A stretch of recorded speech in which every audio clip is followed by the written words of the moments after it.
the Retro Network Podcast. Kind of like Home Alone mixed with The Hangover. Pause, timeout. All right, I'm doing the Zach Morris thing. Yes. The flagship show for the Retro Network Podcast channel. We've got some fun stuff in this episode. Man, that's like listening to classic Guns N' Roses. Even G.I. Joe fans are like, WTF. Get ready for the latest pop culture news. We've got plenty of recurrent events headlines to get to. Man, can you imagine getting a service that streamed all these old Nickelodeon shows? Interviews. Let me just start out by asking you, what was your Batman experience when it first came out? Yeah, summer of '89, I was very excited. I was a comic book reader. And topical discussions on all that stuff we grew up with and just can't leave in the past. There's just so many great memories that I have as a kid, just begging mom to go to the department store. We were the target audience for Sears catalogs. I remember getting them and mom sitting down at the kitchen table and getting on the telephone and making her orders. How have you not watched The Matrix? When I went to the movies, I was trying to go watch a sensitive movie, the ones where you could put your arm around your date. And now, here are your hosts for the Retro Network Podcast, Jason. I like to have pictures with my words. And Mickey. I ain't farting on those snare drums. Welcome to TRN Podcast number 27, the last podcast for 2019. Jason here alongside Mickey. How are you, brother? I am beat down today. I've been beat down for 3-4 days now. Yeah, you texted me just a few days ago that the flu is going around your house, so I'm not sure we can exchange germs through Skype, but I'm sorry your household went through that bout right through the end of Christmas there. Well, that's how it always goes. These people around here get sick and they just put it off on me. Yeah, I know the feeling, man. 3 kids in the house. You have to run around with those little, surgical masks on your face sometimes. I thought she was going to say pooper scoopers. Not quite. They usually make it to the bathroom, yeah. If not, you rub their nose in it, whip them with a paper, and they learn better the next time. That's right, yeah. Well, how did your little trip through the Christmas week go with all your stops and cooking and all that? Were you able to get through that before the sickness hit? All but one. Was supposed to go see my mom and dad yesterday, and we've put that off until New Year's Day. Because even if I'd have felt better, the lingering germs, the old folks, they couldn't take it if they got a bad bout of it. So we stayed away. We'll be having breakfast for dinner on New Year's evening. Oh, I love doing that. Breakfast for dinner. We do that quite often here. Pancakes and whole nine. It's our family tradition. On my side of the family, we've always done Christmas breakfast instead of Christmas dinner. So we're keeping that tradition. We're just doing it later in the day now because of everybody's schedules. So. Gotcha. Yeah, we made a quick trip to Florida, left Christmas Day, came back on Friday, and it was fun. Got to be with the family and just hang out mainly. We didn't do a whole lot of traveling or anything, just down and back. So it was fun. Christmas was fun. And what'd you get for Christmas, man? Did you get anything good? For stuff that folks on here would be interested in hearing about, I got an awesome Hills t-shirt, Hills logo t-shirt. I saw. And one of those Hills snack bar scented candles we talked about back in the summertime. I'm very envious. I know. I've not actually lit it yet, but just smelling the candle, it smells like a mixture of like cherry slush puppy and burnt popcorn. So I think they've done a good job. Perfect. And the box it came in had a beautiful Hills sticker with the little elf on it that says Hills is where the toys are. Uh-huh. And I cut that section of the box out. I don't quite know what I'm going to do with it, but I've kept it. And then one of our supporters over on Patreon and my friend Tiny gave me a very nice Bailey Brothers Savings and Loan t-shirt from It's a Wonderful Life. Oh, fun. And, the wife, she rarely takes note of my retro gift ideas. But she gave me, I don't have it in arm's reach, so I can't read what the title is, but it's all about cartoons from the 60s through the 90s. It's a book. It's a big hardback book, like huge sucker. And then the 8 or 9 DVD set of Saturday morning cartoons from the 60s through the 80s. It's like 50 different cartoons, an episode of each.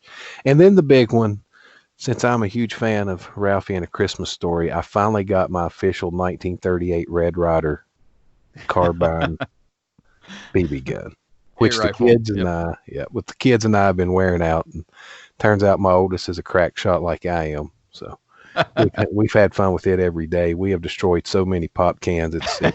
You can't even count them all. Oh man, I miss doing that. I wish we had more space here to more land to shoot stuff, or I'll be shooting the Bumpus' dog next door, or knocking off a few birds. I may or may not have shot a cat yesterday. We may or may not have seen it since. She gave me this jug of 4,000 BBs, and it's half gone. So wow, we've been wearing it out. I guess you're going to need to get one of those huge magnets and just go over the yard, just collect them all. Well, save you some money. Fortunately, when you shoot a pop can, these things don't have enough power to penetrate both sides. Oh, a lot of the pop cans we keep reusing, they're just rattling around in it. It's just collecting them for us. I'd say we'll get a couple hundred back out of the pop cans. Fun stuff, man. I never had a BB gun as a kid, but my dad would take me out with the 22, and we would destroy some gallon milk jugs and all kinds of stuff, pop cans and glass bottles and anything we could find that was good target practice. Oh, well, growing up, my cousin and I, we were neighbors, and I lived on a big spread, and the parents, it was a different time back in the 80s. They had let us go have these overnight campouts on the back of the property, which we were 60 acres away, out of eyesight.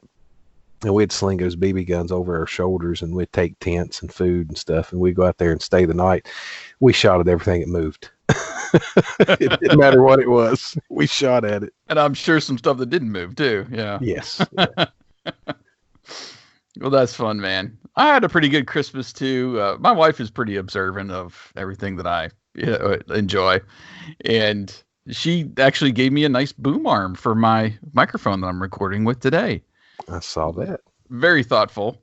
And just some fun retro logo stuff. I got these pajama pants that have the MTV logo all over them. These NES socks too. They have the zapper gun and the controller and the power glove. I saw the picture of that. I was quite jealous of those. Oh gosh, yeah. And I got a die cast, bigger than a Hot Wheels, but not huge, of Hopper's truck from Stranger Things. I was excited about that too. And I got a Star Wars jigsaw puzzle. I got 2 movies. I got Godzilla King of the Monsters and Shazam. And my sister-in-law found me this wonderful Christmas Vacation ornament. It's wooden, and it's got burnt into it Chevy Chase with the Santa Claus hat. Was really excited about getting that. So it's up on the tree now. So yeah, so I got some fun stuff too. Nothing to wreak havoc with the neighbors like you got, but I don't know. I guess that boom arm could be used as a weapon. I was jealous of those Nintendo socks because, when I have to dress up, I don't have anything nice like that. So right. I love these crazy socks, and I've got a bunch. I've got some with a cassette tape on it, and all the tape is running down the side of the sock, and I've got Beetlejuice socks. I've got Joker socks. I get a lot of them from Ross. That's my wife's favorite store. I keep telling her I'm going to spray paint a big G in front of it, so it's going to be the gross store because she's in there so much. But they have a pretty fun selection of these just crazy socks, and I've gotten a bunch in there, and she's gotten me some as well. Well, you need to complete the outfit. You need to add suspenders and some skinny leather ties and just start wearing that all the time with your funky socks. Yeah, that's right, man. That's right. I was eyeing, I like going after Christmas to hit all the clearance stuff. And at Walmart, of all places, they had these jackets, suit jackets, but they had fun stuff all over it. and I almost pulled the trigger on one that said "Merry Christmas, you filthy animal," like just all over. It was like black with red, I think red lettering, and I was like, but man, I don't know. It was $8 or $9. It wasn't a huge thing, but I'm like, when am I going to wear this? I'm not going to wear this, but just around Christmas, and I got to wait a year. Oh, I passed on it. But we did get some fun stuff for the next year. I'd like to get stuff at the end of Christmas on sale, and I'll pack it away when we were packing away our tree.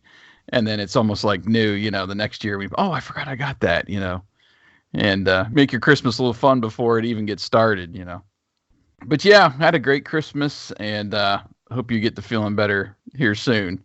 But we've got a fun show for you. End of the year, it's kind of slow as far as news goes, but we do have a few recurrent events headlines to pass your way this week that we'll get to. And then the TRN Time Machine segment this week, sponsored by Retro Days.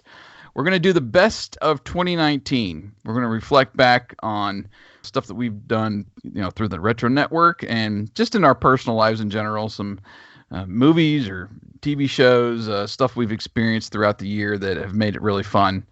And it's going to be great. I wrote some stuff down here. Just going back through, I was looking through like my Instagram feed for ideas of coming up with stuff, and that was I filled up my list pretty easily. Just seeing what I've been posting over there and even on Facebook and stuff too, with stuff I did in 2019. But it's been a great year, man. It's been fun. Yeah.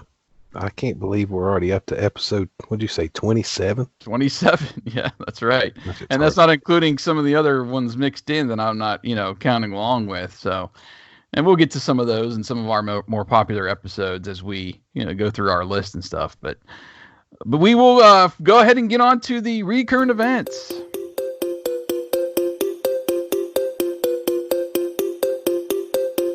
All right, our recurrent events is sponsored by fun.com. One more time. Today, as you are listening to the show, as it drops on Tuesday, is your last chance, December 31st, to save 15% off using our promo link. And I just got an email today, Mick, from fun.com. I'm on their newsletter list, and their clearance is up to 95% off. Holy. And I clicked over, they had a link on the ugly sweaters. We've been pushing those all year. If you still have not gotten an ugly sweater, I saw adult-sized ones that were as cheap as $6.99. $6.99. Okay. Wow. And if we can save another 15% off of that because our promo code, it's on clearance stuff as well. So if you still have not taken advantage of that, got you an ugly sweater, Halloween or Christmas, they're available. They're heavily discounted. And today is the last day. So just click over to the Retro Network website. You'll see the banner over there. I've also got pinned posts on Facebook and on Twitter. If you want to go to our profiles there, and you can see those, just click on over and your savings is automatically calculated in your cart. Pardon me if I'm distracted while we're talking, because I'm on the site now looking to see. Yeah, I was like heavily discounted stuff. Most of them I saw were at least 50% from the original price. So I'm looking on there too. I was like, maybe I want to pick up another one or something. Yeah, because there were several. I had, trouble picking out stuff. Picking out one that I wanted this year, and like I said, I'm already distracted. Oh man, you can even search by price. I'm going for the under $5 price thing and see what I can find. Oh, Danica Patrick matte pool float, just $2.99. Too bad she don't come with it. Here's a Chewbacca throwback T-shirt, $2.99. This is not even counting the ugly Christmas sweaters. Mm-hmm. Dark crystal Christmas ornament 3-pack, $3.99. Yeah, so people need to go over there because our code will work on everything besides the ugly Christmas sweaters. It works on everything. Right. Man, here's some ugly Halloween sweaters that we were pimping a couple months ago for $4.99 each. Wow. Yeah, they had some kid sizes too. So you can check out the whole family. Iron Man suit pants, $4.99. They're red and yellow suit pants. Well, make sure you take advantage. Today is the last day, so hopefully you're listening to this as it is released, so you can take advantage of that. But even if you miss it, I can't stop. Here's a 7-Up T-shirt distressed with that little red dude with the sunglasses for $4. 7-Up spot. Yeah. Awesome. Okay. All right. Well, getting into the recurrent events, speaking of sodas and drinks, we're going to start out with the food. And this is one that you sent me, Mick. Coca-Cola is testing a new, what they call Insider Club drink subscription service. And they've just started out with 1,000 people. So you're going to have to join a waiting list if you want to get in on this. But subscribers will get to try some of the 20 or so drinks that the company is launching early next year. The way it works is you sign up for 6 months. It's looks like it's $50 prepaid or $10 a month. And then you get 3 beverages in the mail, some of them before they arrive on store shelves. So this was pretty cool, man. I thought, there's a ton of subscription stuff out there. You think of like Dollar Shave Club and, some of these Loot Crates and stuff that I guess Loot Crate did go under, but now it's back or something. But subscription services is pretty hot. And to do something like this and possibly get some old drinks in there, maybe, I mean, that would be great. Well, give me some more new Coke. I sent you that because just a few items came to mind when I seen it. I wondered if like new Coke would have been one of those items if this had existed last year. And, you were talking about how good the cinnamon Coke was and the cranberry spice Sprite. I wonder if stuff like that would have been in there. So it's stuff we buy anyway, but at least it wouldn't be sold out. And by the way, I finally got to try the cinnamon Coke, and you're right, it is delicious. I've got 1 can of it left. I'm not going to steer you wrong on that one. That was really good. I wouldn't have that 1 can left if I hadn't got sick. It would have already been gone. But the cranberry spiced Sprite was a nice substitute for ginger ale the first night I was sick, though. Very good. And I was thinking, too, think about next year. Ghostbusters is coming out next year. Maybe we're going to get Ecto Cooler back, and that's probably going to be one of the ways you could get it early, would be signed up for that and get a can of Ecto Cooler in your monthly 3-pack. Right. So I thought that was a great idea. So I hope Pepsi takes a page out of that book too, because like I said, I'm more of a Pepsi fan, but Coke has a lot of backlog drinks like Ecto Cooler that I'd love to, have at, maybe even once a year if they did something like that, put it in some kind of rotation or something. I don't know. Well, it was sad by the time I saw it, the 1,000 spots they had were already taken, but I did sign up for the waiting list in case they open up more spots. Mm-hmm. So if they do, I'll be in on it, hopefully, and might be something we could review every month. Right. And I'll have that link up in the Recurrent Events article. So if you click on that, and then you can find that waiting list to go ahead and sign up to if you want to do that. Here's another food item from Arby's, testing a new all-day brunch sandwich. Actually, 2 different kinds of brunch sandwiches. And these sounded just like 2 meals in one. You get the bacon. They're testing now, so this isn't not hit Arby's yet. But you get the bacon, ham, egg, and cheese brunch sandwich, thin sliced pit smoked ham, cinnamon sugar bacon, a crispy fried potato cake, a fresh cracked egg, and French toast inspired sauce on a toasted brioche bun. Man, that sounds awesome. And then the other one is the brisket, avocado, and egg brunch sandwich. Thin sliced smoked brisket served with a fresh cracked egg, crispy fried potato cake, slice of cheddar, and creamy avocado spread. I'm not a fan of avocado. Yeah, what's up with all these left coasters wanting to push avocado on us? I mean, I know California's economy is always in the toilet, but come on, people. Don't force it down our throat trying to make an extra buck off of us over here. We don't like that stuff.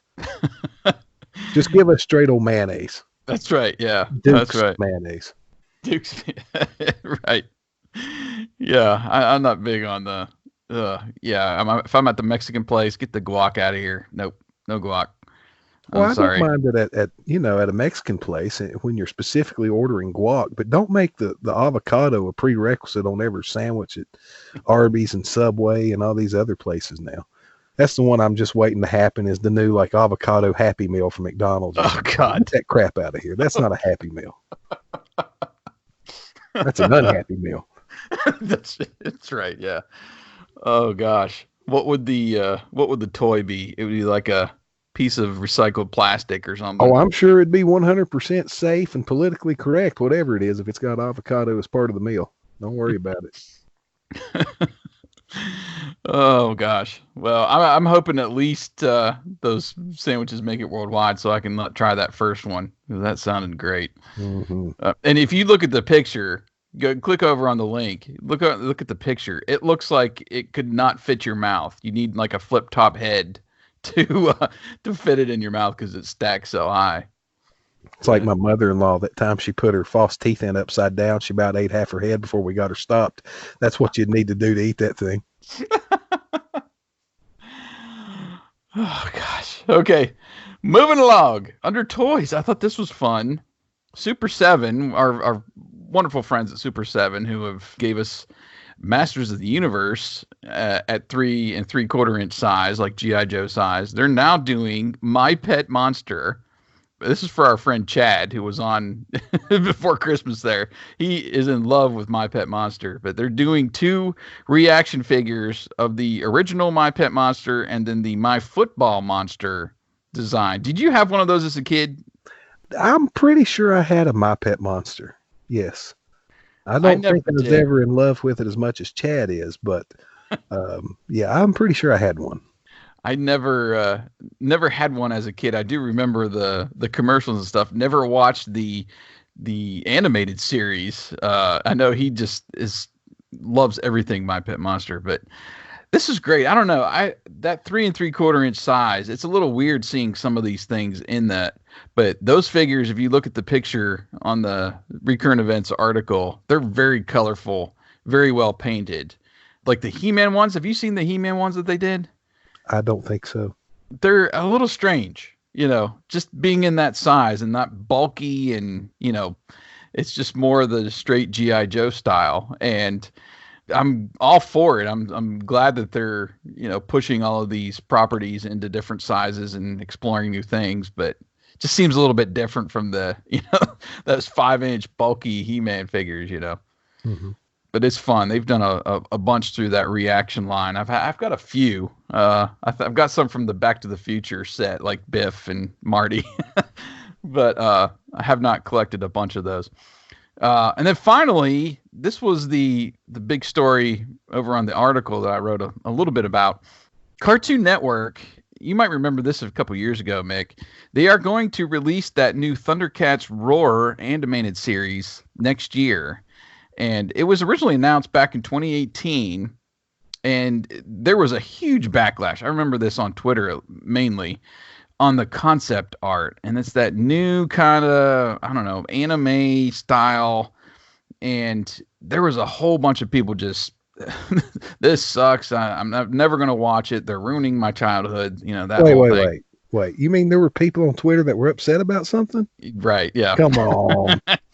Well, apparently the show is on, and they have been working on it. And in this 2020 preview video that Cartoon Network just released, they did include it. So I don't know. I mean, I'm always been for, if you're going to bring back an old property into some new way, I'm all for it.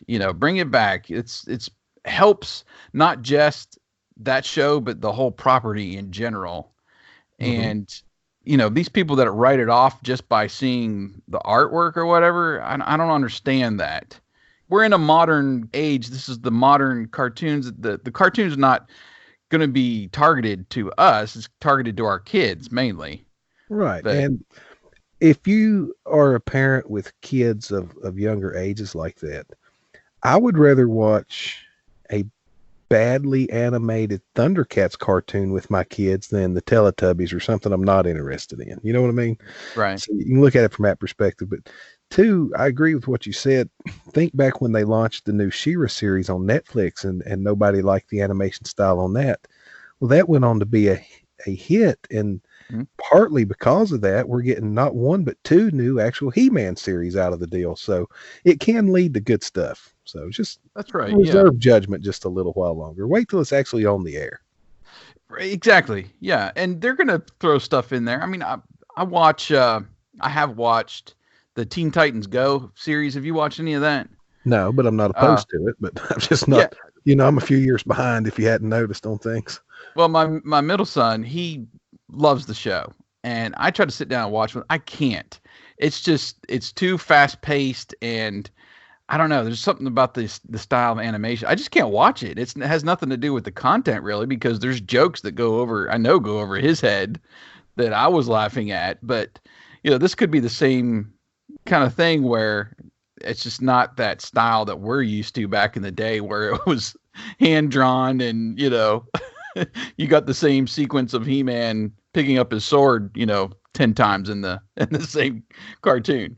But I don't know. I'm not going to pass judgment on it just because the style is not, what I like. From the storyline, if you read anything about it or go back to 2018 when they initially released it, it's basically the same storyline as what they did in the 80s. Mm-hmm. So it's not like they're doing some new spin either. But it's weird how there's some things that people don't mind, and then some people they just, this is just an abomination, I don't know how they choose what to target. You brought up the thing about He-Man picking up his sword. Let me lay something down on everybody here that for something I'm working on for the future. Some stuff, some did you know about the original He-Man, and actually about the whole He-Man mythos in general. But Orko was originally going to be named Gorko. Did you know that? With a G? No. And the producers of the show convinced him to change the name to Orko, so he would have an O on his chest instead of a G, so they could take the animation sales and flip them and double the amount of in-stock footage they had. Seriously.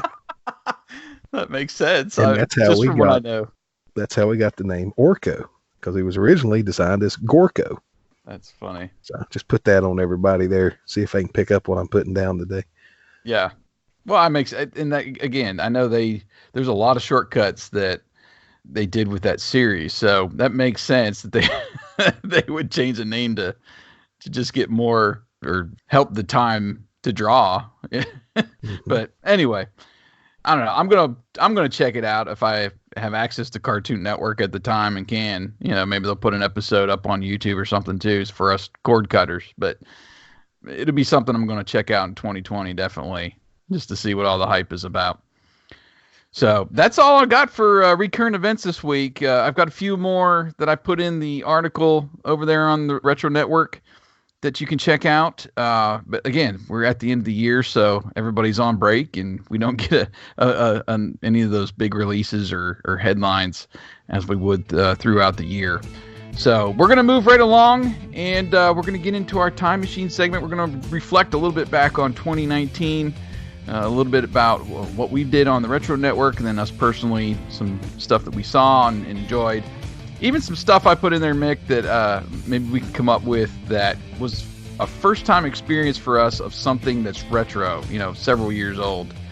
So stick around for that. We're going to have a fun time reflecting back on 2019.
When he checked the list seems sad, sad, sad. But he still loves me so, 'cause he's a jolly old soul. He loves you. Oh, Santa Claus loves you.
All right, we are back in the TRN Time Machine, sponsored by Retro Days. And Mick, I finally got caught up on RD's detention last night. I had watched the Captain N episode.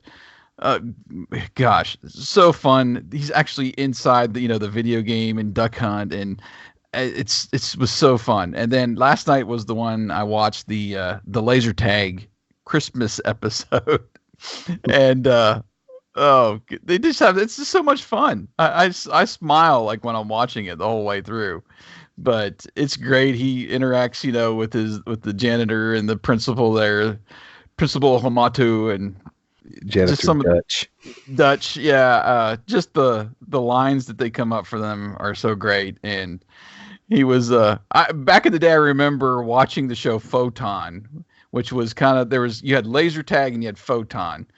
And so I was more on the Photon side. I don't remember ever having any of the gear. I know some kids that did, but they're like riffing back and forth on what was better, and it was really fun episode.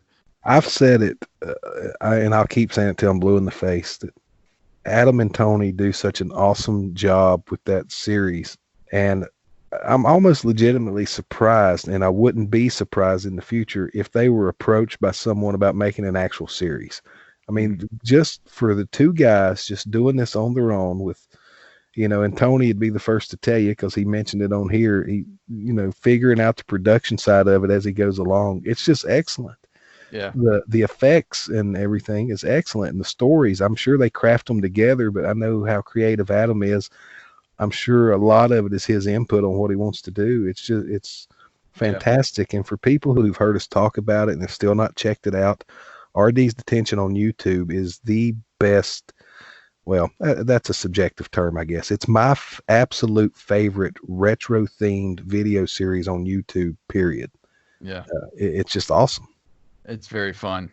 Yeah. So check out the Retro Days. That's DAZE channel on YouTube. Make sure you subscribe to get those videos as they drop. But yeah, and it seems like they add new elements each time too. A couple of them I was just blown away. The Max Headroom one is still my favorite, but it seems like as they go along each episode, they get the hang of it a little bit more, and Tony adds in more effects or parts of the video to make it even more appealing. So it's really great. So check that out. And that was essentially one of my best of 2019 moments too, as far as a video series and watching YouTube channels and stuff. Have enjoyed that the entire year, but I can't believe we're almost done with the year, man. Last podcast of the year, and 2019, we're saying goodbye. I just wrote down a list of stuff here, and we can go in order. We can bounce around, whatever you want to do as far as stuff from 2019 that you were into, the best of that you experienced, movies, TV shows, a streaming channel, food or drink items, songs or albums, comic book series or issues, and then a couple fun categories that I put in here. A retro discovery, something we experienced for the first time that was, decades old. And then also something that was a mind jolt, a rediscovery, something that we had from our childhood that we experienced this year, or just nostalgia in general that really appealed to us, this year. So I know you're not typically the moviegoer. So did you put down anything as far as movies for 2019?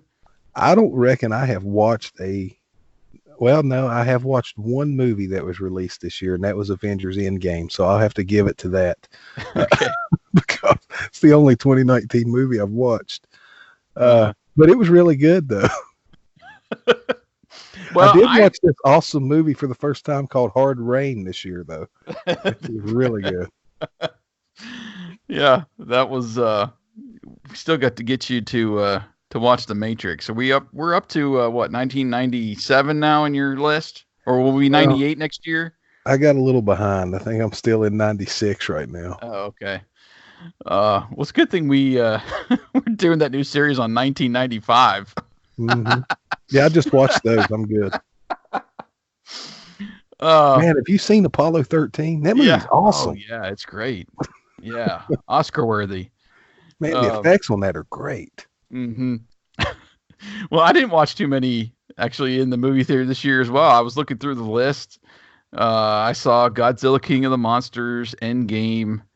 I've seen Rise of Skywalker twice now, and Christmas Vacation. So, I'm going to kind of leave Christmas Vacation till later, but I really enjoyed Godzilla. I thought it was a really fun movie. I just watched it the other day. I got on a Blu-ray for Christmas, and just going back and seeing all the monsters that were in movies, throughout the history of the film series was fun to have in one movie, and just to see the big battles. The story was okay, but you're not there to, you're not watching a Godzilla movie for the story. You know what I mean? You're there for the action and the effects and everything, and they were spectacular. So really looking forward to Godzilla versus King Kong when that comes around. And I lied. I did watch another 2019 movie. I watched The Irishman, Martin Scorsese's new movie on Netflix. Oh, okay. It was good. It wasn't as good as his other, or I didn't enjoy it as much as his other mob entries, Goodfellas and Casino, but it was good. It was worth watching. It was a little longer than it needed to be, but I give it a solid 1.5 thumbs up. Okay. I missed Joker. Spider-Man Far From Home. I actually snagged that on Blu-ray. What was it? I think it was Black Friday, and ended up watching that. That was a 2019 movie. Haven't watched Captain Marvel. I missed Rambo Last Blood. Did Captain Marvel come out in 2019? Yes. Are you sure? I'm pretty sure. Okay. Well, I watched it too. I bought a bootleg of it at a flea market. It was good. I like the Endgame better, but it was good. Well, we've got this awesome dude at the flea market. He makes these bootleg copies, and they're they're out on DVD. I think they're recorded in a theater in New York and then distributed nationwide. They're really good copies. But anyway, so I did. My wife bought it, and I watched it with her. It was good. Okay. Yeah, it was released in March of this year. Okay. Hey, man, look at me being all up to date. Yeah, man. Yeah. What about TV shows? Does anything stick out for you from this year? I'm even farther behind on TV shows than I am movies. Okay. I'm trying to think. No, I watch stuff with the wife on Sunday nights. She's got her shows she likes. I do enjoy Hawaii Five-0 with her, the new series, and the Magnum PI new series. I know originally you said you couldn't get into it, but we're in the second season of it now. It's still really good. And of course, the whole family is big fans of Survivor. Mm-hmm. And my daughters are huge fans of Riverdale. And so I've seen every episode of it. I'm not as crazy about it as they are, but it's okay. But my favorite TV show of the year, I'm going to call it a TV show, that would have been Cobra Kai season 2. Mm-hmm. So, yeah. That was on my list. Stranger Things season 3, that was back in 4th of July there. I did enjoy that. I think my favorite show hands down, has got to be The Mandalorian. They just dropped the last episode of the first season this past week. So they got all 8 episodes are up now on Disney Plus, and just great action, a fun story, new characters galore, and you get a little bit into the Star Wars world, but it's still kind of its own thing too. You know, it's not too much into and a lot of people break it down way too much, and I think they're doing that with the new movie too. But if you just enjoy it for what it is and delve a little bit into the canon, you know, it's a really great show. Great actors too, hands down. You know, the whole season. So really enjoyed that.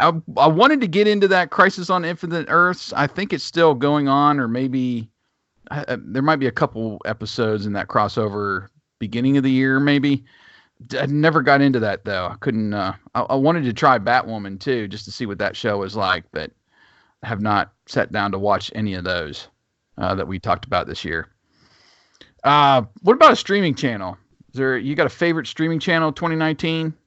Well, or service, or whatever you want to break it down. We watch as much Hulu as we do Netflix, so either one really. The surprise for me this year was Tubi, though. I don't know if it would be my favorite because I just don't watch enough of it, but the stuff that on there that lines up with my taste, it has more to offer me than the other services do. I agree with that, especially us and the deep retro content they have on there. You know, it's not just movies and stuff, but old TV shows and stuff you wouldn't just expect that to be on any streaming service is over there on Tubi. So that definitely made my list. And of course, Disney Plus for The Mandalorian, but beyond that too, some of the older movies I've gone back and watched, and they had some great ones for Christmas too, having the Home Alone series up there, readily available. So I think the one that I've gone to the most this year was Pluto TV. I'm on there so much. The James Bond channel, and my wife and I will watch the Unsolved Mysteries channel all the time. We'll just leave it on, and they had some great Christmas channels on there too that we went back to. That's what I had on Christmas morning. We didn't turn on the Yule log. It was the other one that had all the Christmas light displays to Christmas music that we had on Christmas morning when we were opening up presents. So I've been to Pluto TV probably more than anything this year. So that's my pick as far as the streaming channel of 2019.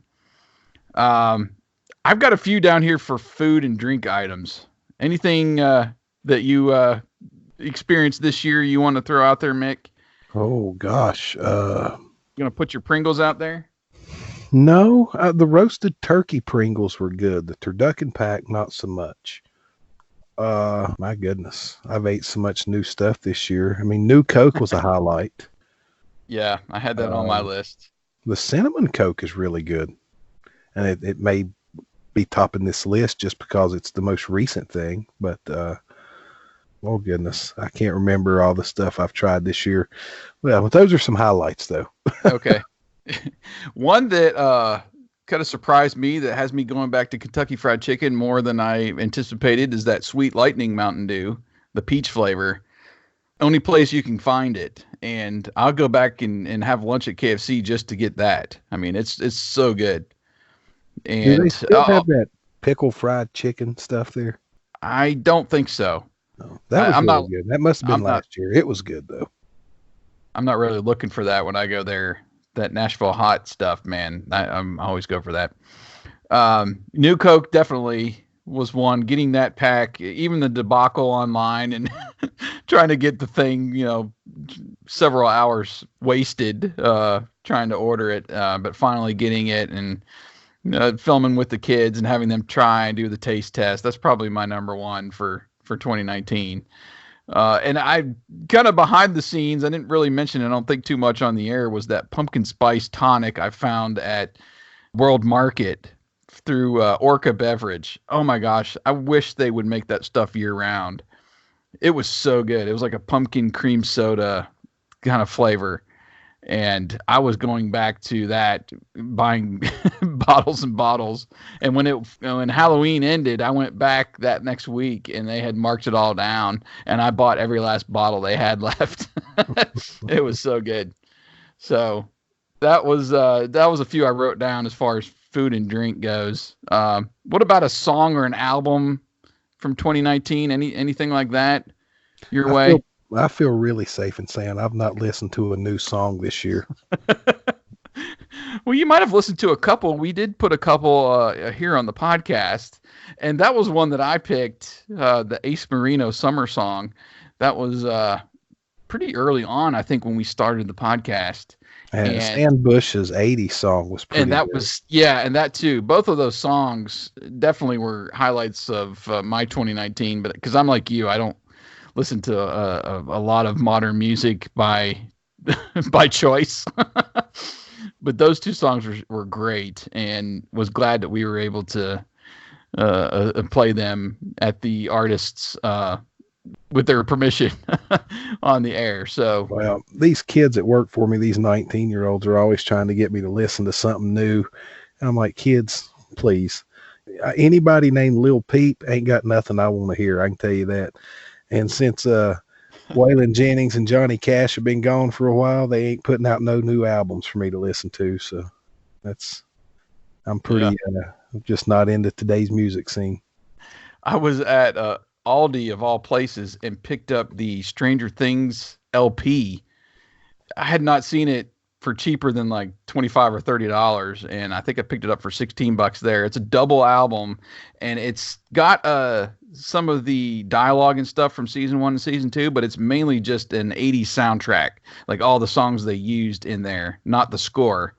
And I was, this is awesome. So I picked that up just yesterday in Aldi in the grocery store. So, and that's not a 2019 album. That's been out for, I think, at least a year or so. But what about comic books? Have you do you have a comic shop that's near you or that you visit? It's a good little drive away. It's an hour from here, yeah. Well, we took the kids down for free comic book day back in April or May, whenever that was. And they got some new stuff. There is a series that it seems like they only it's from some independent creators. They only put out one issue a year, and it's just called Pulp Heroes. And it's an anthology book every year they put out. So I picked the newest issue of it up, and it was good. And I could actually put this a little farther down the list here, but on the retro discovery, but I've always liked reading Golden Age comic book stories, and I've been finding more and more of them online, for the public domain now, and getting into some really fun series, going back and reading some of the original Green Hornet comics and the original Dick Tracy comics has been really fun. And Pep Comics, that was a title from Archie Comics, and it's the title that Archie Andrews debuted in. And I've been reading through that series because, Golden Age Comics always had a multitude of stories in one issue featuring different characters. And it's been really good reading The Shield, which was their version of Captain America. And you've got an Archie comic in it. And you've also got Bentley of Scotland Yard, which was their version of Sherlock Holmes, all in the same issue. So it's been really good. And matter of fact, the Riverdale TV series, a lot of the characters are based on a lot of the old Archie Comics characters, not just your Betty, Veronica, Reggie's, Jugheads. But for Halloween, Archie's friend Mad Dog dressed as the Shield, and they didn't call him that, but I was pointing that out to my kids, and they didn't really, give a crap. But I was like, well, that's pretty cool, a throwback to their own old school continuity, pulling out Golden Age characters for them to dress up as. And so I've been reading a lot of Golden Age comics this year. Cool. I still have that He-Man, the mini comic hardback book that I'll pick up every once in a while and read some of those stories. And I've gone back and read like the early Batman comics and a few of those. I haven't gone back in the Golden Age really and picked up any of those. One of the modern ones and ones that came out this year that I've picked up, I'm huge into Stranger Things. So when they released there's a 4-issue series, I think right at the end of last year, that was really good. And it kind of followed Will as he's in the Upside Down, what we didn't get to see essentially in the series in season 1. And then this year they started a new story on number 6. You know, you got 11 in the Netflix series, and there's a 4-issue series of number 6 that came out this year that I thought was really good. And there's also an official novel that they've put out I have not picked up yet, but I'm deep into the Stranger Things world. I can't get enough of it. So that's definitely it's really the only one that I've really subscribed to this year, was that Stranger Things 6 series. So, and I'm all the time. I'm kind of like you. I like just finding random stuff from the 80s, 90s, picking up even for the ads. Mm-hmm. I'll sift through the dollar bins and stuff. And I still collect the G.I. Joe Marvel comics from the 80s up to the early 90s there, that first run. And I'm always looking to kind of keep that collection moving forward. But yeah, I don't pick up a lot of new books either. So yeah. So you talked a little bit about something you discovered or have been going back and discovering for the first time. Anything else you want to tack on to that? Yes, something I just discovered yesterday. Adam sent me pictures of some G.I. Joe books he got. They're called Find Your Fate. Have you ever heard of these? I've been hunting those for several months at thrift stores. Yeah. Well, I've got one.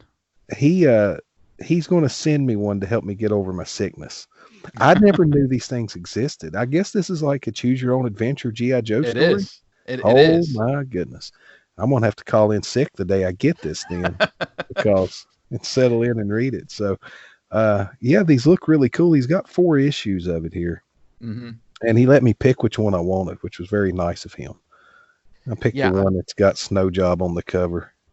I remember, I think I had one as a kid, and I had not thought about them in years as well. And earlier this year, I just randomly going through books at the local thrift store, at local Goodwill, I found one. I was like, oh gosh.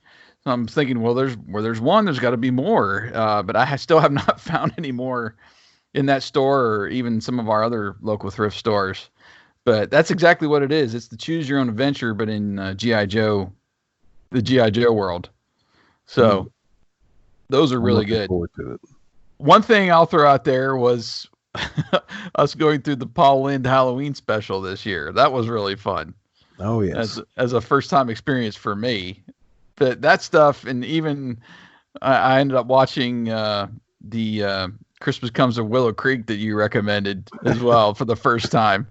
And I barely made it through it. But still, stuff like that is what I typically gravitate towards anyway. And I try to go through each year and we'll watch movies or old shows or something that I have never watched before or have not watched in a long time. And that was really fun going through the Paul Lynde special earlier this year. We got to do some more of that next year. Yeah, he done what was it? He done another one? What he do, an Easter special or something, or a Christmas something? I think it was a Christmas one. Yeah, we might have to put that on the list because that is such a fun time capsule of the acid-fueled 70s. That right. It's a trip just watching it. Yeah. And you got anything else? No, as I focused most of my time this year on stuff I already knew existed for the Retro Network. So, well, one more I'll throw out there was just speaking of G.I. Joe, I got the chance to meet Larry Hama earlier this year at our local River Region Comic Con, and I don't get too starstruck, as they say, with celebrities and stuff, but this guy, was such a big part of my childhood in an indirect way. I didn't know who he was, or probably didn't even care really who was creating all the stories and content behind G.I. Joe when I was a kid. I just knew I loved it. And then, now as you get older and you get to, experience some of these people that have voice characters, and then Larry Hama, who was essentially the godfather of G.I. Joe, and writing all those comic stories, still writing comic stories to this day. It was really cool to meet him, just spend, 5 or 10 minutes talking. And the man, it was, it was fun because you go to these places, it's a little bit awkward. At least I'm always a little bit awkward with these people. What do you say? Thanks for basically just say thanks for making my childhood great. That is all I can really say. But he's there. He takes commissions, so he's drawing characters as he's talking to you, and then he will take a minute, come over here and let's get a picture. And I got a picture with him, and just a really neat guy. And being able to meet somebody like that's creating heroes is a little bit different than meeting the voice actors, but it was still really fun nonetheless to be able to do that. Well, Larry Hama is more talented than we actually give him credit for. As much praise as we give him, what people don't realize is a lot of the stories he wrote for G.I. Joe comic books and stuff were dictated to him. As in, Hasbro would have a new toy coming out, and they would want him to work it in. And somehow he would find a way to put it in, and no matter how silly the weapon or character was, ground it in realism a little bit. You know what I mean? And make it work in the world he had already created. And that takes talent, because when you're just writing your own vision, that's one thing. But when you're writing your vision and having to have ideas forced on you, like what was towards the tail end of G.I. Joe, the Eco Squad or stuff like that. Yeah. It got a little ridiculous. He-Man in space, the same kind of thing, Yeah.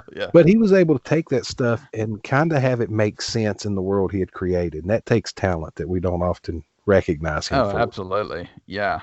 And it's fun it's been a discovery, not necessarily a rediscovery, of reading the comics from the 80s and 90s that are, like we've talked about before, are some totally different than what we remember seeing in the cartoon. So being able to keep your own story going, and then you get fed stuff like that, that you're like, all right, incorporate this into your comic book. Okay.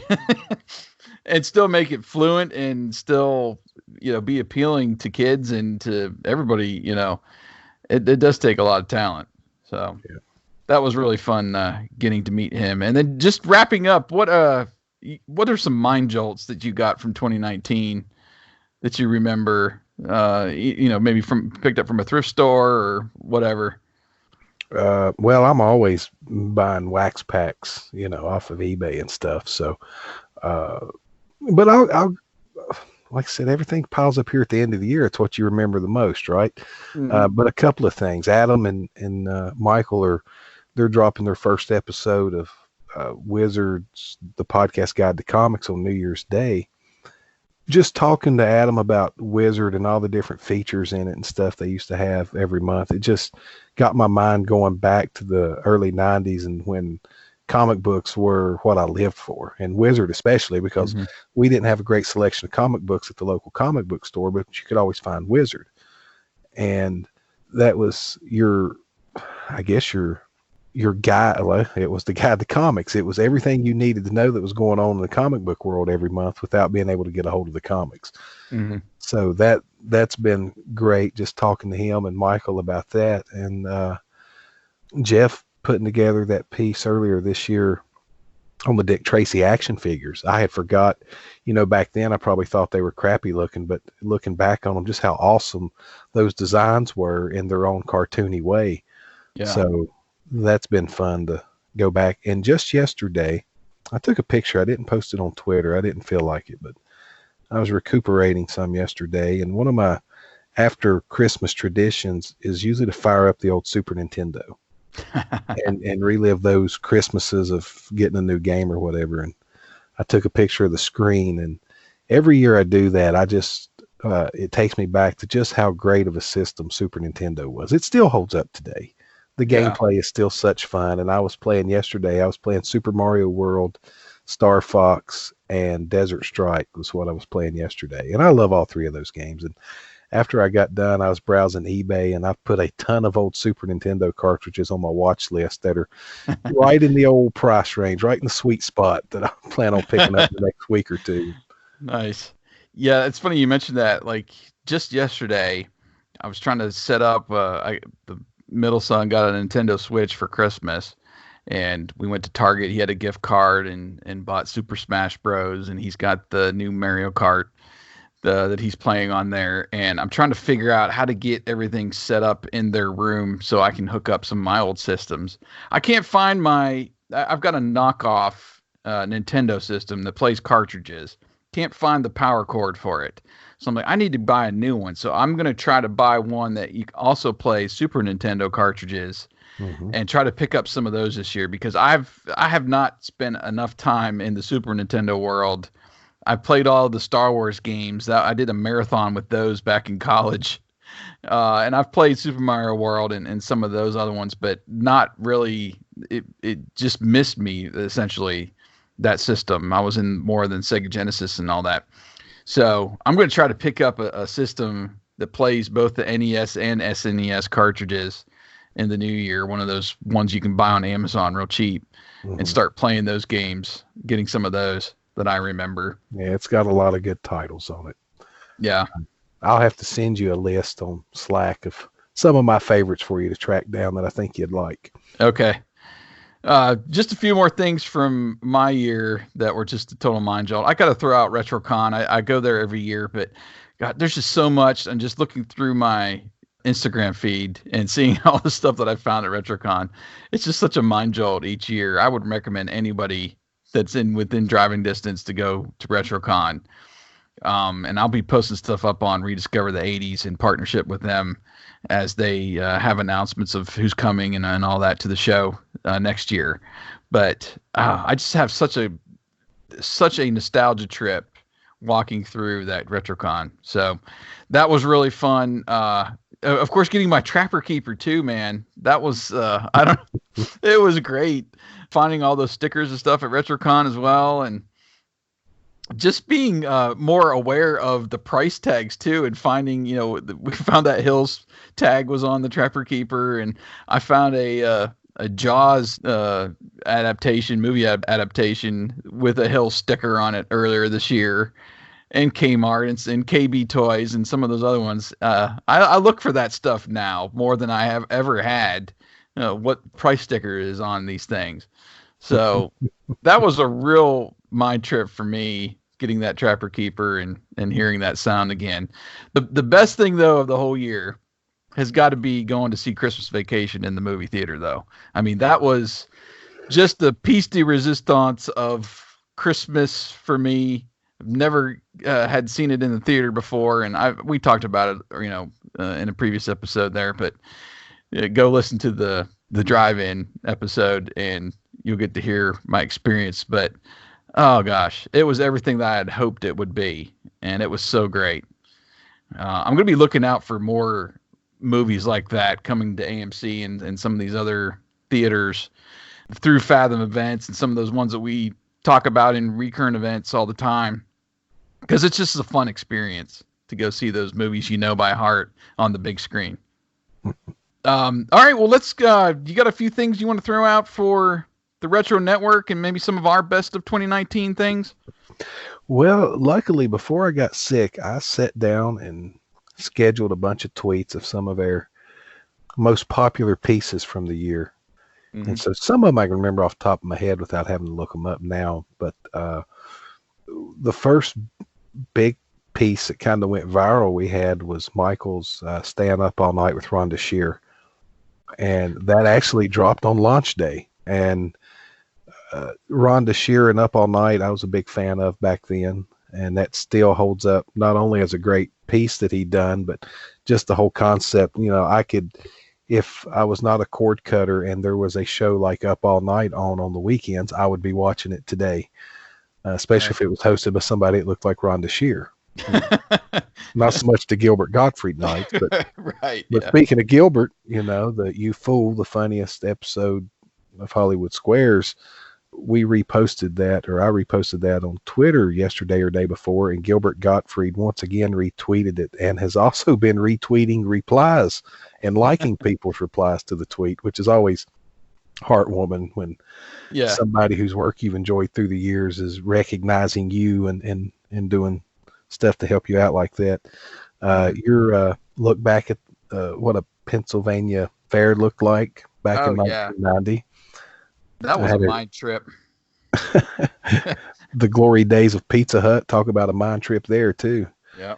And there's several other things. I can't remember them all off the top of my head, but the thing that stands out the most is just the people we've met since we launched the network.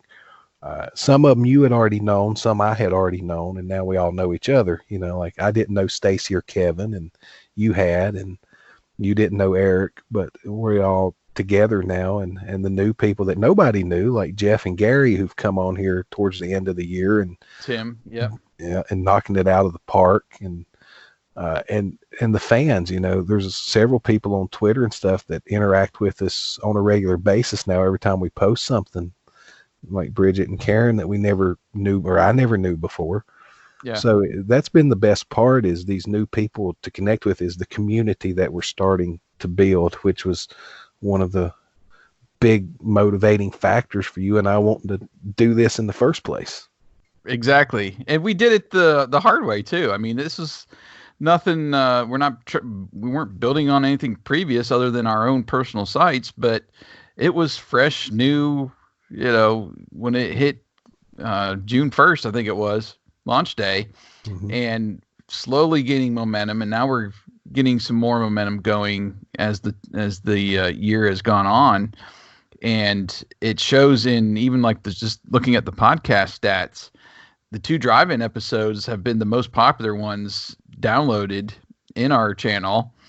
And then the TRN talk about VHS collecting, which that was mainly Chad and Adam, a little bit of me.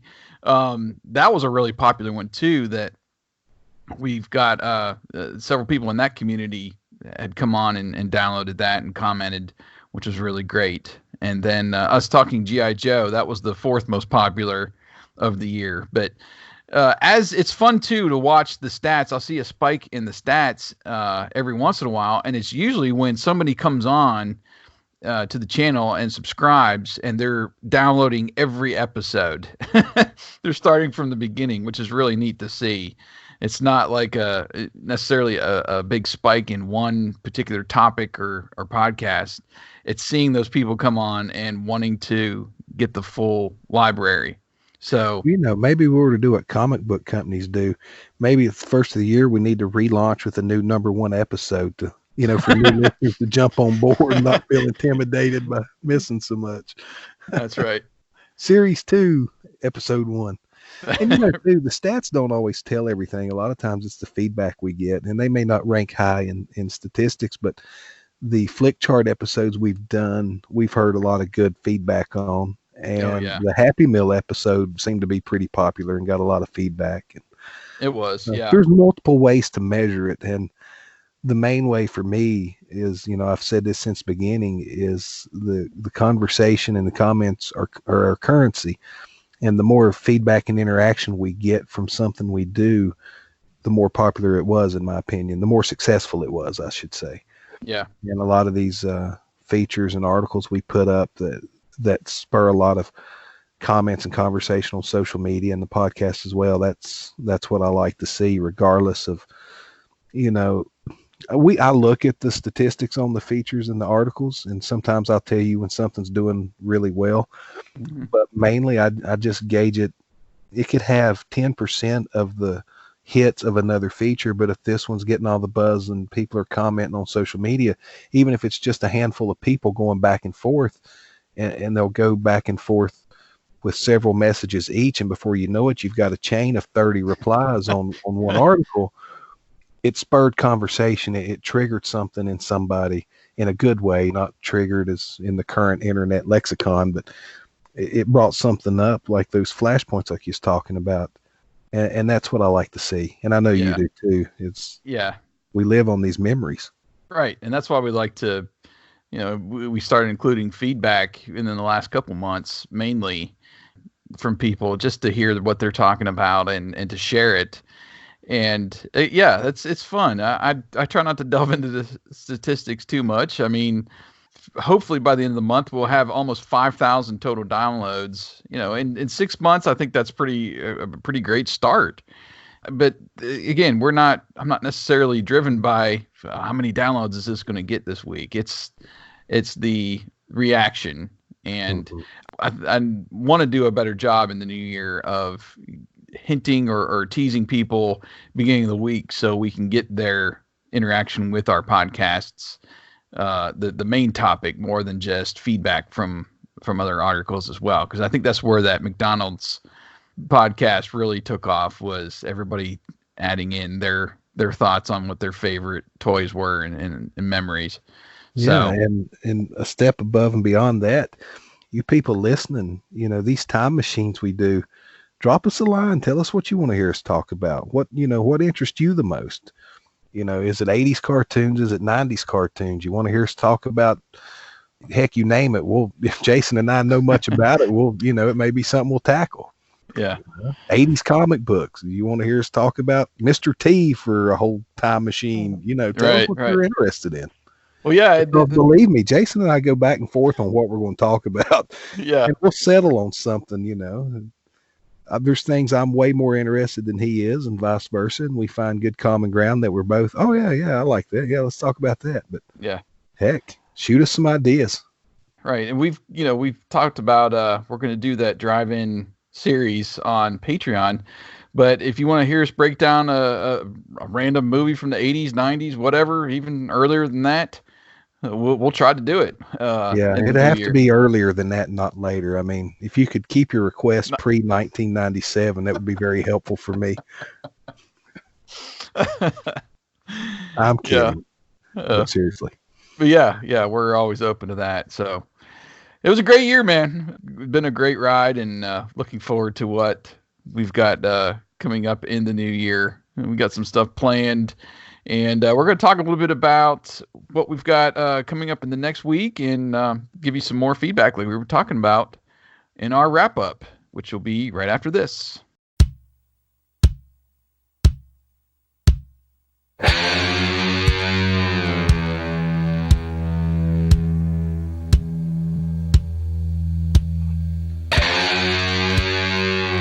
I am Santa Claus. Ho, ho, ho, ho, ho, ho, ho.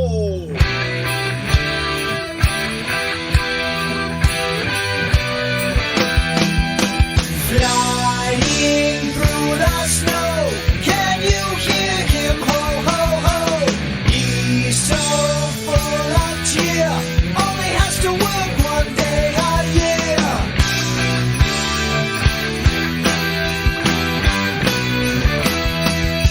Children in their beds, visions of sugar bombs fill their heads. So many kids out there, Santa must be a billionaire.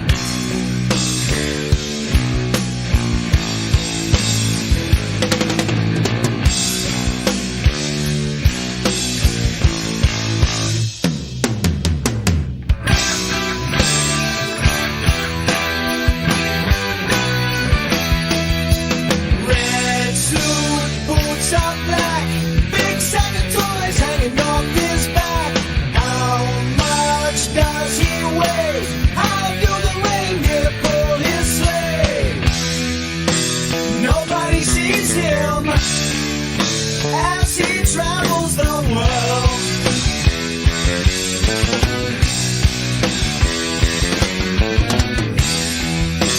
Leaving his presents for the good boys and girls.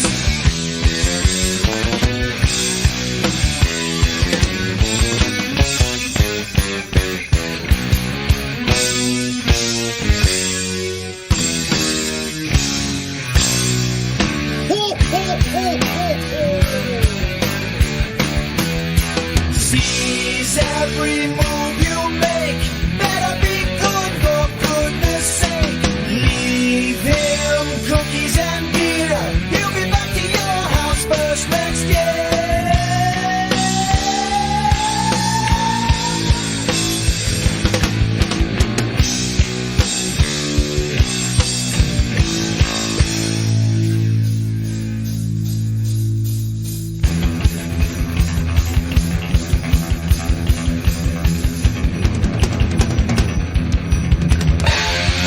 I am Santa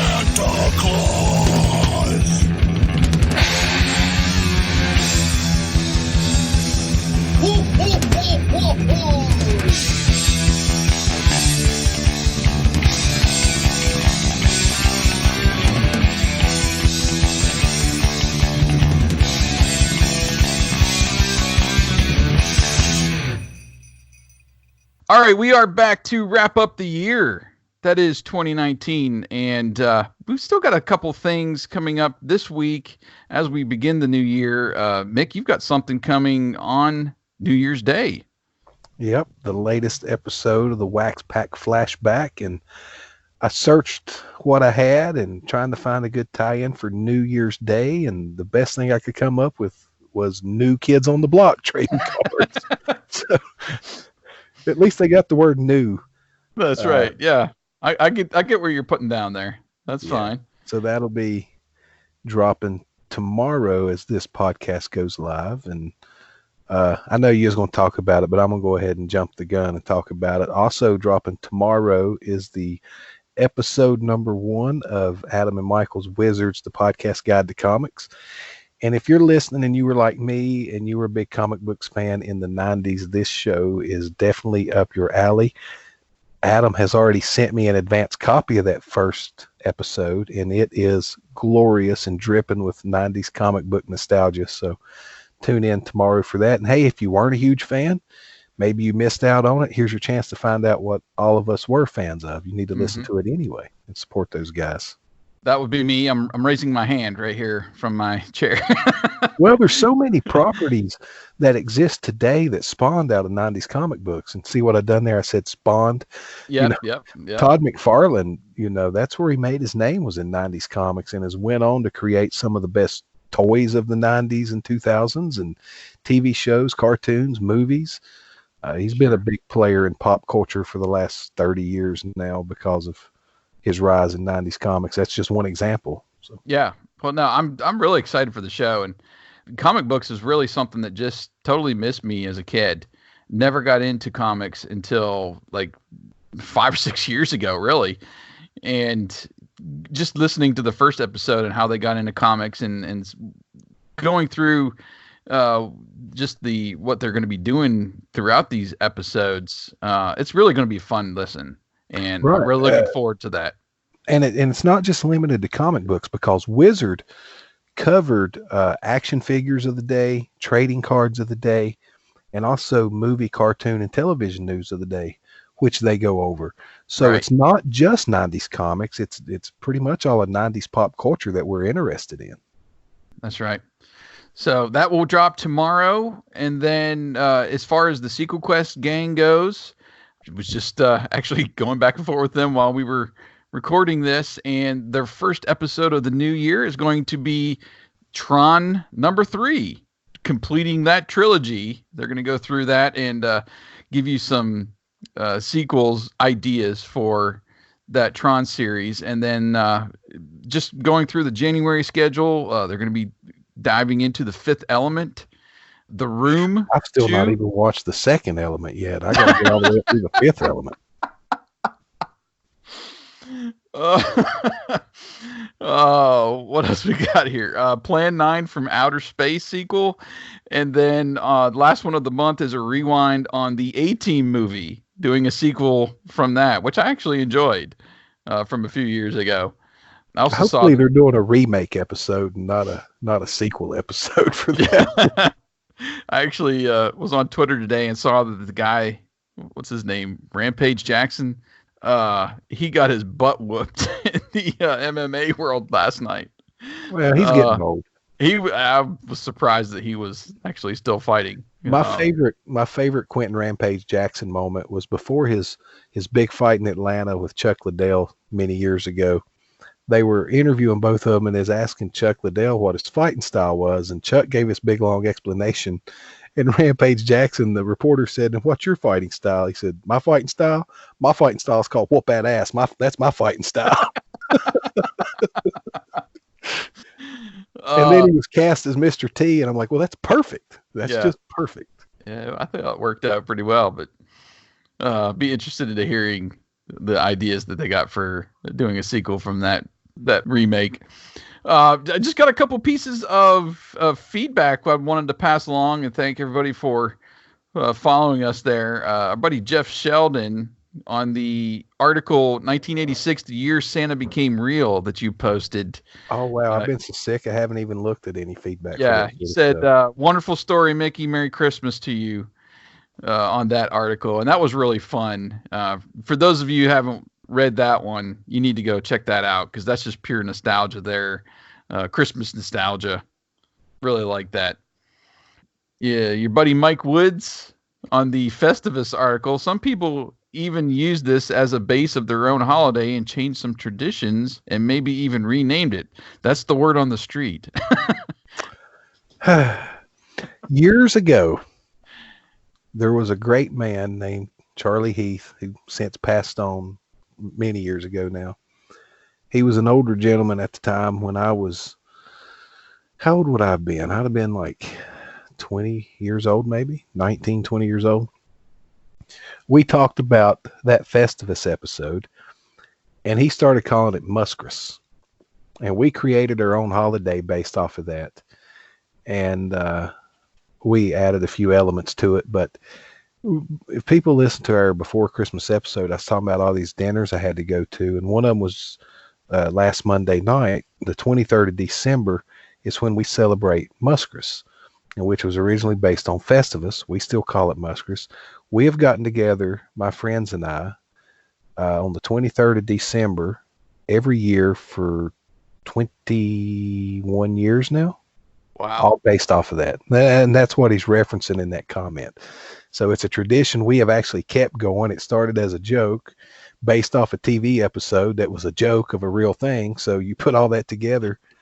And so we still get together every year on the 23rd of December. No matter where you are in this country or this world, if you're coming home for Christmas, you know that at 8 p.m. on the 23rd where you're expected to be. So, and it's friends. Fun. We see each other maybe that one day a year is the only time we see each other. So, yeah, that's real neat to have that tradition. That's my RetroCon trip every year. It seems like it's one time a year to get to see my buddy Wyatt, just to escape almost that weekend. And it sounds like that's kind of the same thing with this Muskras. Mm-hmm. That's great. That's great. There's one more comment. Actually, it was an image that Ken Spalding sent me on Facebook saying this one's for Jason, and it was this glorious. I remember seeing it before in comic books, old comic books. It's a Nesquik ad that has GoBots in it, and you could win. It was like some sweepstakes, and you could win like the whole first set of GoBots as the grand prize. Appreciate you sending that. That is a great image. One of those from the earlier, from the 80s or probably early 80s comic book era that I've just come, within the last several years to really dive into. So thanks for doing that, Ken. And I think it's go about do it, man. Of course, you guys know where to find us at TRN Social on Twitter, Facebook, Instagram, and at RD80s at Yesterdayville for our personal accounts. And next week, the best of 2020 preview is what we're going to do. We're going to dive into what's coming out next year. Movies, television, kind of the same stuff that we've been touting from 2019. We're going to take a sneak peek into that world and see what stuff we can dig up that we're going to look forward to seeing, hopefully look forward to seeing next year. Because, there's some stuff out there that's floating, like what we talked about with that new Thundercats show. We've got the new He-Man shows and this, all this other nostalgia coming back next year that I'm anxious to check out, and hopefully it will be good. But it should be a fun show, man. Looking forward to that. Mm-hmm. So for Mickey, this is Jason, and we will talk to you guys next week in the new year. I hope you guys have a safe New Year's Eve. Be careful out there. Don't party too much, but don't hold back either. Somewhere in the middle. Just keep it somewhere in the middle. You know what I mean? Party like it's 1999. There you go. Absolutely. All right. Well, we will see you guys next week. Thanks for listening. Thanks for listening to the Retro Network Podcast channel. Make sure you listen to all of the great podcasts we have to offer right here in this feed. If you enjoy our channel, please give us a 5-star rating in your favorite podcast app. Connect with us on social media by following TRN Social and visit the retronetwork.com website for your daily retro fix. Come back next week for another episode of the Retro Network Podcast.